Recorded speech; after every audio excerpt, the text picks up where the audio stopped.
Qal mayli. Assalomu alaykum. Va alaykum assalom. Assalomu alaykum adasi, yaxshi keldingizmi? Xonasi, yaxshi o'tiribsizlarmi? Oyligim ham ozgina kech qoldi. Mana yaxshilab bozor qilib keldim. Eng asosiysi go'sht ham oldim. Qanchadan beri go'sht yemaymiz. Bir qo'llaringni o'ynatib oshqiga mazza qilib go'shtli ovqat yeylik.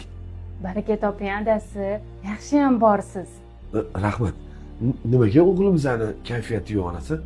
Adasi, o'g'limiz 3 kundan beri etoming yuribdi. O'qishida 50 ming so'mdan pul yig'ishayotgan ekan. Shunga 25 ta odam pul berib bo'lgan. Bitta o'g'limiz qoldi. Agar ilojingiz bo'lsa shuni berib yuboring, uyalib qolmasin. Voy. Aksiga olib, yo'l kirami pulini ham ro'zg'orga ishlatib qo'ydim. Uyalib qoladi degan. Hozir men hal qilib beraman. Xavotir olma. Barchaga muammo emas. Pul bor.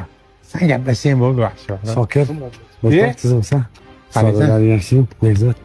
Charchamayapsizlarmi bolalar? Ha, xo'sh. Ozgina muammoim bor edi, o'rtoq.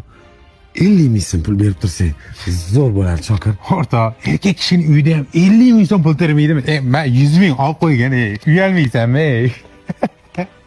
Botir, rostdan ham 50 ming so'rayapsanmi? Uyalmayapsanmi? Bizani oldimizda 50 ming so'rashga. Uyalyapman bolalar, lekin nima qilay?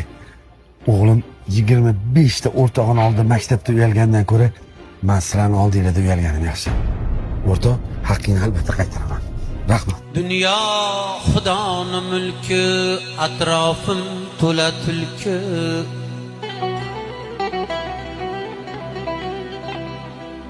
O'tinaman Xudodan, qilma shularga kulgi.